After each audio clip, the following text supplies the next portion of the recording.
How I got addicted to saving money sounds weird, right? Most people get addicted to shopping, spending, or swiping their cards for things they don't even remember a week later. But me? I became obsessed with not spending, with stacking money instead of showing it off. It didn't start that way. A year ago, I was just like most people, living paycheck to paycheck, spending to feel something, and wondering why I always felt broke no matter how much I earned. Then one random day, in the middle of a noisy coffee shop, I overheard a stranger say something that flipped a switch in my brain. Freedom is when your money works harder than you do. I couldn't stop thinking about it. That sentence haunted me in a good way, and that's when everything changed. This is how I got hooked on saving money and why you might too. You ever have one of those moments where something random hits you so hard, it rewires your entire brain? That was me in a Lisbon coffee shop, scrolling through my phone, half listening to the table next to me. And then I heard it. Freedom is when your money works harder than you do. I froze. It wasn't meant for me, but it felt like it was. And the truth is, I was exhausted, working nonstop, constantly anxious about money, silently panicking when unexpected bills hit. You know that feeling when your card might decline and you act chill,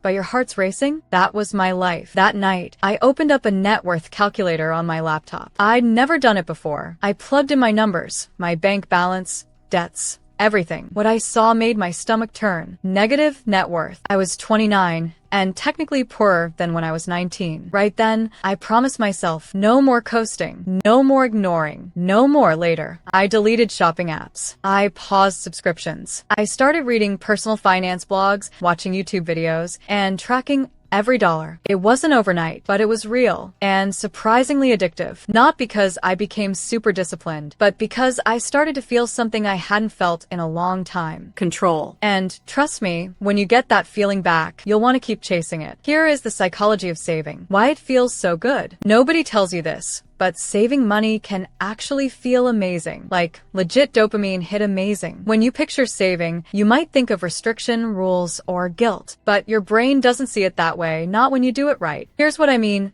Every time you save money, even just a little, your brain gets a reward. It releases dopamine, the same chemical you get from likes on Instagram or leveling up in a video game. Crazy, right? The real trick? You need to see the progress, just like a game. When I started tracking my money visually with colorful graphs, charts, or apps like Clio or Notion, it turned into a mini celebration every time my savings grew. You don't have to be rich to feel this. You just need to create that loop. Small action, visual reward, good feeling, repeat. Soon, your brain starts craving that progress more than the impulse buys. It's not about being good with money. It's about building a system that makes your brain want to save. And when you figure that out, you'll wonder why no one ever taught you this sooner. Here's the secret that changed everything for me and might just change it for you. I stopped calling it saving. I started calling it a game. Seriously. You know how games have points, levels, and rewards? I made my finances work the same way. Every time I saved money, I gave myself freedom points. Packed lunch instead of ordering out, plus 3 points. Canceled a subscription I wasn't using, plus 5 points. Skipped impulse buying something on Amazon, plus 2 points. Transferred $100 into my investment account, plus 10 points. You can even turn it into a real game. Track your scores weekly, make a fake leaderboard, or challenge a friend. I did all of that. I also used tools like roundup savings apps,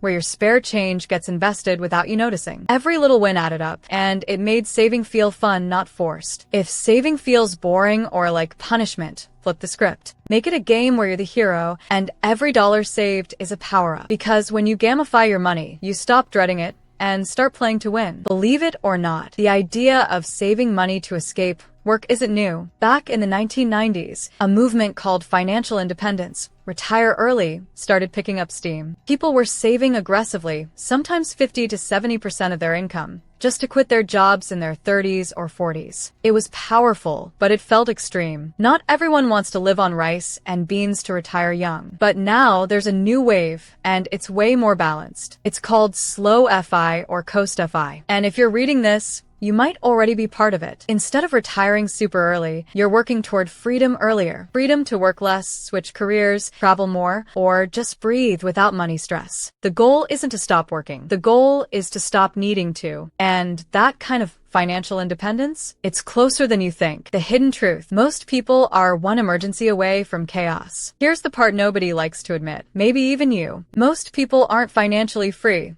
they're financially fragile. A 2024 Bankrate study showed over 56% of Americans couldn't cover a $1,000 emergency without borrowing or panicking. That's just one flat tire, medical bill, or job delay away from stress spiraling into survival mode. Maybe you've felt it, that stomach drop feeling when your card gets declined or rent hits before your paycheck. I've been there. A single unexpected bill used to knock me completely off track. But here's what hit me. It wasn't my income. It was my system. I didn't need to be rich. I needed a buffer, a plan. So I started small. I saved $2 a day. That's it. I skipped snacks, rounded up purchases, sold an old chair on Facebook Marketplace. Anything to build a tiny safety net. That small shift gave me breathing room, then momentum, then confidence. Because when you build even a small emergency fund, you don't just gain money, you gain peace. And let's be honest, that's what you really want. Not stuff, not status. You want the freedom to sleep at night knowing you'll be okay. You don't need more money. You need a better system. Let me tell you something most people never hear. You don't need to earn more to get ahead. You need to manage better. If you're making $3,000 and spending $3,100, you're stuck, no matter how much your income grows. That was me. I kept chasing more, thinking that was the solution. But every time I earned more, I spent more. Until I realized the money wasn't the problem. My habits were. So I built a system. Nothing fancy, just automation and intention. I set up automatic transfers to savings before I could touch my paycheck. I gave every dollar a job using a simple budget system. I tracked what I kept,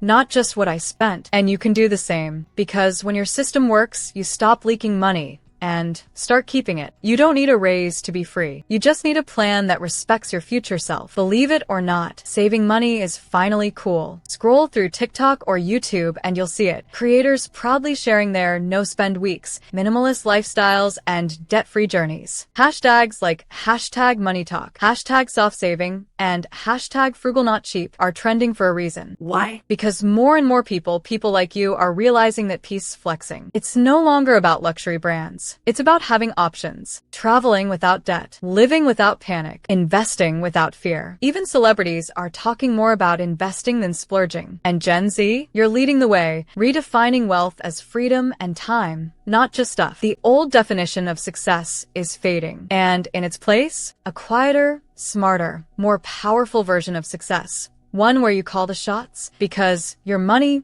isn't in control. You are. My simple formula for financial independence. Here's the simple formula I use, and it works no matter what you earn. The 30/30/30/10 rule. 30% for needs. Rent, food, bills. 30% for saving/investing. 30% for wants, fun, travel, your life now. 10% for giving, because generosity rewires your mindset too. You can tweak it, but this gave me balance. It let me enjoy the present and build the future. I invest mostly in low-cost index funds like ETFs, through apps like Vanguard or Fidelity. I automate everything. No emotional decisions, no forgetting. The real key, consistency, not perfection. Even saving $50 a month changes your life when it becomes a habit. You don't need to understand every financial term. You just need a system that respects your goals and helps future you live free. Start small, stay steady. The independence will follow. You don't need a perfect plan to start. You just need habits that stick. These are the money habits that truly changed my life, and they're simple enough for you to try today. Do weekly money check-ins. Every Sunday,